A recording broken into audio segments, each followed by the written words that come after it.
Hi అండి. నా Ravana boss part 66. ఇద్దరు ఒకసారిగా గుమ్మం వైపు తలలు తిప్పారు. అక్కడ చేతులు కట్టుకుని సీరియస్ గా చూస్తున్న నీల్ కనబడగానే ఇద్దరు కళ్ళు పెద్దవయ్యాయి. వెంటనే ఒకరి ముఖాలు ఒకరు చూసుకుని మళ్ళీ నీల్ వైపు చూశారు. నీల్ ఇంకా అలాగే చూస్తూ ఉండడం చూసి తెలిసిపోయిందేమో అనుకుని అతనికి ఎలా సర్ది చెప్పాలో అని ఆలోచిస్తూ ఉండగానే what happened Akash, me line కోసం కింద అందరూ వెయిట్ చేస్తున్నారు, పదండి అని అన్నాడు నవ్వుతూ నీల్. అతని మాటలతో అతనేం వినలేదు అని అర్థమై అమ్మయ్య అనుకుని అతని వెంట కిందకి నడిచారు. కిందకి వెళ్ళగానే డైరెక్టర్ పరిగెత్తుకుంటూ వచ్చి మీరు కావాలి అనుకున్న రిథం ఏంటో ఒకసారి మ్యూజిక్ డైరెక్టర్ కి చెప్పమని అనగానే ఆద్య వంక చూసి పద అన్నట్లుగా సైగ చేసి ఆమెతో పాటుగా అటు కదిలాడు. మ్యూజిక్ ఇన్స్ట్రుమెంట్స్ దగ్గర నిలబడి తనకి ఎలాంటి రిథం కావాలో గుర్తు చేసుకుంటూ చెప్తున్న ఆకాష్ వెనకాల నిలబడి ఏటో ఆలోచించింది ఆద్య. ఆకాష్ అక్కడ నుండి కాస్త ముందుకు కదలగానే పరధ్యానంగా అతని వెంట వెళ్ళిన ఆద్య మెడ మీద ఏదో గీరుకున్నట్లు అనిపించి ఒక్కసారిగా అమ్మా అని ఎర్రడంతో ఉలిక్కిపడి వెనక్కి తిరిగాడు ఆకాష్. మెడ దగ్గర కోసుకుపోయి చిన్నగా రక్తం రావడం చూసి వెంటనే ఆమెను తన వైపుగా లాగి అక్కడ కర్చీప్తో కప్పేసి ఆ వైలిన్ వాయించి అతన్ని కొట్టేందుకు కోపంగా చెయ్యెత్తాడు. అందరూ షాక్ అయిపోయి చూస్తూ ఉండగానే అతని కౌగిట్లో ముడుచుకుని ఒక చేత్తో గాయాన్ని కప్పుతూ మరో చేత్తో ఎత్తిన ఆకాష్ చేతిని పట్టుకుంది ఆద్య. ఆమె తడిబారిన కన్నులను చూసి కంగారుగా ఆమెను తీసుకుని వెళ్లి సోఫాలో కూర్చోబెట్టి ఏం కాదు అని తడబడుతూ చెప్పి డాక్టర్ అని పిలిచాడు. దాంతో అక్కడున్న వాళ్ళు డాక్టర్ని పిలిపించగా క్షణాల్లో అక్కడున్నాడు అతను. ఆద్య తలని ఒళ్ళో పెట్టుకుని మాట్లాడలేక సతమతం అవుతున్న ఆమె గొంతు మీద చేయించి ఏం కాదు మాట్లాడుకో అంటూ తల నిమిరాడు. ఆకాష్ చేస్తున్న దానికి అక్కడున్న వాళ్ళంతా రెప్ప ఆర్పకుండా చూస్తూ ఉంటే ఆద్య పడుతున్న బాధ చూడలేక అతని కళ్ళు ఎర్రబడ్డాయి. డాక్టర్ ట్రీట్మెంట్ చేసి అక్కడ ప్లాస్టర్ వేశాక దగ్గరకొచ్చి ఆద్యకి ఆకాష్ కి సారీ చెప్పాడు ఆ వైలిన్ వాయించే అతను ఇద్దరికి.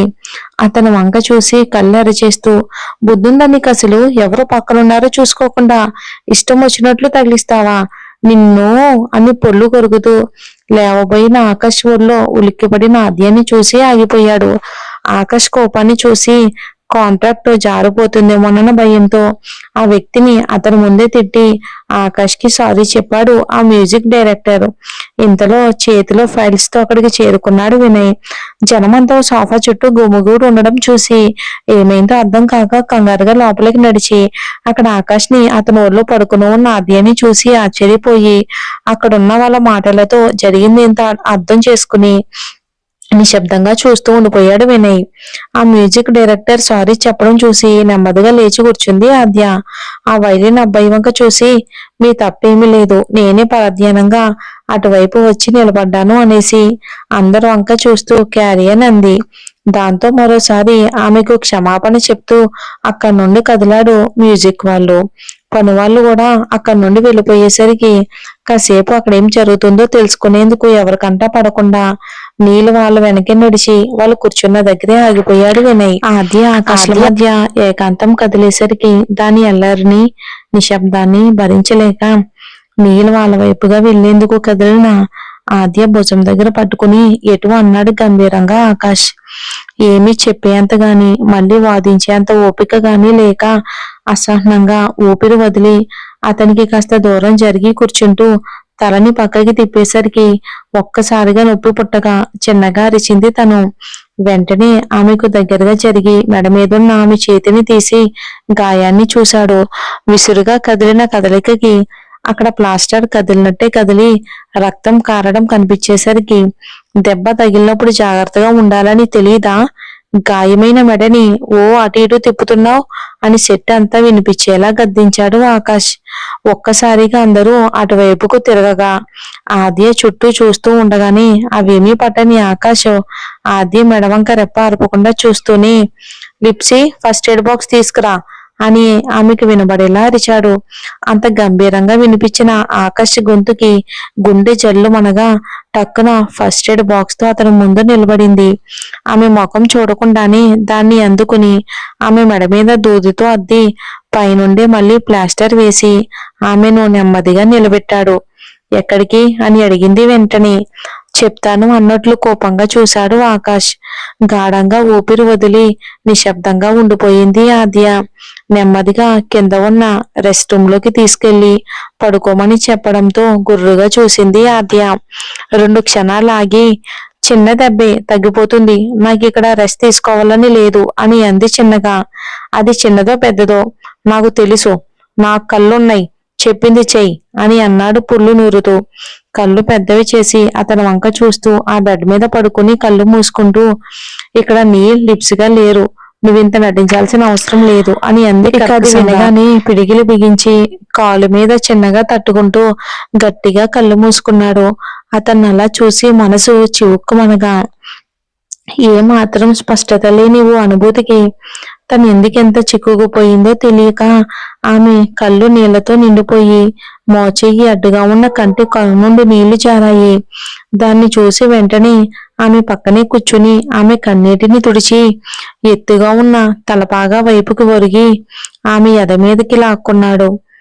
అతను చేస్తున్న పనులకి సహకరిస్తూనే కోపం బాధలతో కన్నీరు కార్చింది తను. ఆమె ఏడవడం అస్సలు ఇష్టం ఉండదు. ఒకవేళ ఏడవాలి అనిపించినా ఒంటరిగా ఏడవడమే తప్పితే ఒకరు ఎదుట ఏడవటం ఆమెకు మనస్కరించదు. అలాంటిది అతనుండగా అతని ఎదురుగా ఇలా ఆమె కన్నులు భావాలను తెలియజేసేందుకు సాహసి ఎందుకు సాహసిస్తున్నాయో ఆమెకే తెలీదు. నచ్చడం లేదు. అతని చేతులను విడిపించుకునేందుకు ప్రయత్నించింది. అతను వదల్లేదు. వెనక నుండి ఆమెను అలానే పట్టుకుని కథలకు, మళ్ళీ గాయం నొప్పి పుడుతుంది అన్నాడు. ఇక ఆ మాటతో కాస్త శాంతించింది. అలాగే అతనికి దూరంగా ఉన్న ఆద్యాని వెనక నుండే గుండెలకు హత్తుకున్నాడు ఆకాశం. అలాగే కళ్ళు మూసుకుని వెనక నుండి అతని ఎద మీద ఒరిగింది. ఆమె నడుం చుట్టూ చేతులు పెనవేసి ఆమెను మరింత దగ్గరికి జరుపుకుని నుదుటి మీద ముద్దు పెట్టేవాడల్లా ఆమె మత్తులో లేదని గుర్తొచ్చి ఆగిపోయాడు. ఎందుకిలా చేస్తున్నావు ఆకాష్ అంటున్న ఆమె స్వరం వినబడడంతో అప్పటి వరకు మూసుకుని ఉన్న అతని కళ్ళు తెరుచుకున్నాయి. నేనేం చేశాను అని అనుమానంగా ప్రశ్నించాడు అతడు. ఆ ప్రశ్నతో అతనికి అభిముఖంగా తిరిగి అతని కళ్ళల్లోకి చూసింది. దేన్నో వెతికేందుకు ప్రయత్నించమని మది ఒత్తిడి చేస్తూ ఉండగానే వద్దని వారించిన మెదడు మాట విని కళ్ళను టక్కున దించేసింది. వెంటనే ఆమె గడ్డాన్ని పైకెత్తుతూ చెప్పు ఆద్య అని అడిగాడు. ఆ గొంతులో ఏదో తెలుసుకోవాలని తాపత్రయం, ఇంకేదో వినాలి అని ఆతృత. అలా కదులుతూ ఉండగానే దాన్ని గమనించేందుకు అడ్డుగా పృథ్వీ ఫోన్లో అన్న మాటలు గుర్తొస్తూ ఉంటే వేగంగా అతని కాలర్ పట్టుకుని అతని గుండెల్లో తలదూర్చింది.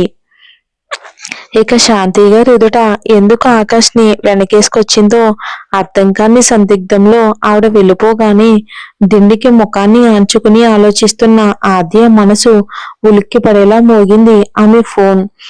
అంటే దానికి ముందు జరిగింది ఇది. ఏదో తెలియని నెంబర్ నుండి ఫోన్ రావటం చూసి కనుబొమ్మలు ముడిపడగా నెమ్మదిగా లిఫ్ట్ చేసింది. హలో అంటున్న అతని స్వరం వినగానే గొంతు వెంటనే గుర్తుపట్టడంతో ఒక్కసారిగా ఆమె కళ్ళు పెద్దవై ఒళ్ళంతా చెమటలు పట్టాయి.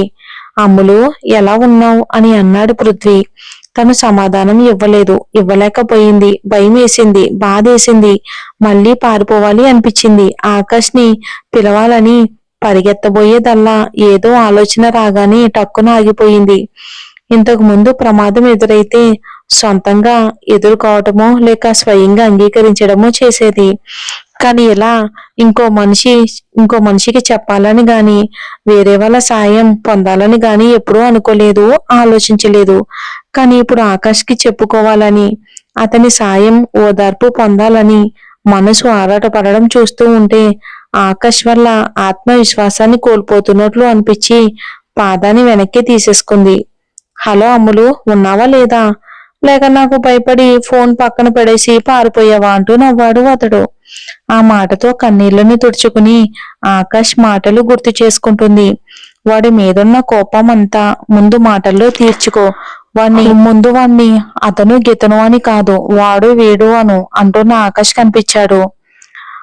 అతను అలా అనేందుకు ఎంత ప్రయత్నించినా ఆమె గొంతు ఆమెకు సహకరించడం లేదు. నేనేమీ పారిపోలేదు అన్న దానికి మించి ఇంకేదీ రాలేదు గొంతులోంచి. ఓ అంటున్నవాడు అలా నవ్వి, మరంత ధైర్యవంతురాలివి ఇండియాకి ఎందుకు వెళ్ళిపోయావు అమ్ములు? నేను నీ పక్కన కూర్చుంటేనే అంతలా ఎందుకు ఉలికిపడ్డావు? చిన్నపిల్లలా ఏడుస్తూ పరిగెత్తావు అని పొగరుగా నవ్వి కనుబొమ్మలు ముడివేసి, ఇంతకీ ఆకాష్ గాడితో ఇండియా వెళ్ళావు కదా, వాడికి నేనే నీ మొగుడినని చెప్పావా ఏంటి అని అనుమానంగా అడిగాడు. అతని మాటలతో బలంగా ఊపిరి తీసుకుని, ఎవరి దగ్గర నుండి సహాయం తీసుకోవాల్సిన అవసరం నాకు లేదు. మిమ్మల్ని అని అనబోయి మళ్ళీ క్షణం ఆగి కళ్ళు గట్టిగా మూసుకుని తెరిచి, నిన్ను ఎదుర్కొనేంత ధైర్యం నాకుంది అని గొంతు వణుకుతూ ఉండగానే అంది. ఆమె మాటలతో కళ్ళు పెద్దవి చేసి నవ్వి, ఆకాష్కి అసలు విషయం తెలియదని ఊపిరి తీసుకుంటూ, హో ఇప్పుడు అమ్ములు ఒకతే నన్ను ఎదుర్కోబోతుందన్నమాట అని అనేసి క్షణం ఆగి, చూడమ్మో, నువ్వేం చేద్దాం అనుకుంటున్నావో నాకు తెలియదు గాని నిన్ను నీ ఇష్ట ప్రకారమే పెళ్లి చేసుకుని నీ ప్రేమనంతా పొందాలని నా ఒరిజినల్ క్యారెక్టర్ పక్కన పెట్టేసి నీ కోసం ఓపిగ్గా ఎదురు చూస్తున్నా. నువ్వు ఇంకొకటిని ఇష్టపడుతున్నావని తెలిసినా, లేక నాకు దక్కకుండా పెద్ద ప్లాన్స్ ఏమైనా చేసినా నీకు తెలుసుగా అసలైన పృథ్వీ రూపమని అతని అంటూ ఉండగానే ఆమె గొంతు తడారిపోయింది. మాట పెగలడం లేదు. ఫోన్ కట్ చేయాలనుకున్నా వేళ్లు సహకరించడం లేదు. చూడు, నేను బిజినెస్ లో అంచెలంచెలుగా ఎదిగాను. కొన్ని కోట్లకు యజమానిని. నా గురించి ఎవరికైనా చెప్పి రచ్చ చెయ్యాలి అనుకున్నావో నీ వాళ్ళెవరిని బ్రతకనివ్వను. నిన్ను బలవంతంగానైనా సరే పెళ్లి చేసుకుంటాను. అర్థమైందా అని గద్దించాడు పృథ్వీ. ఒక్కసారిగా భయంతో బిగుసుకుపోయింది ఆద్య. ఎవరికీ తన పరిస్థితి గురించి వివరించలేదని అర్థమైపోగా తెలియకుండానే కన్నీళ్లు కారగా టక్కున ఫోన్ కట్ చేసి దాన్ని భయంగానే చూస్తూ బెడ్ మీద విసిరేసి కింద నిస్సత్తువగా కూలబడిపోయింది ఆద్య. ఇది జరిగింది. కొన్నిసార్లు ఎదుటివారి వైఖరి కంటే వాళ్ళ పట్ల మన ప్రవర్తన మనకు నచ్చదు. ఎంత కాదనుకున్నా కొన్ని భయాలు ఎందుకు తన్ని ఇంకా భయపెడుతూనే వెంటాడుతూనే ఉంటాయి. ఇంకెంతకాలం వెంటాడుతాయి? అతని మాటలకు ఎందుకు ధీటుగా సమాధానం చెప్పలేకపోతుంది తను? ఎందుకు చెప్పలేకపోతుంది? నిజంగా పృథ్వీ అనంత పని చేస్తే తనను పెళ్లి చేసుకుంటే దానికంటే చావటం నయం అని అనుకుంటూ ఉండగానే ఆమె నయనాలు సముద్రాలయ్యాయి. ఇక ఆకాష్ కాలర్ పట్టుకుని అతని గుండెల్లో ముఖం దూర్చి బోరున ఏడ్చేసింది. ఇంతకు ముందు ఎప్పుడు ఏడవనంత భారంగా, తేలిగ్గా, ఇంకా శూన్యంలోకి చూస్తూ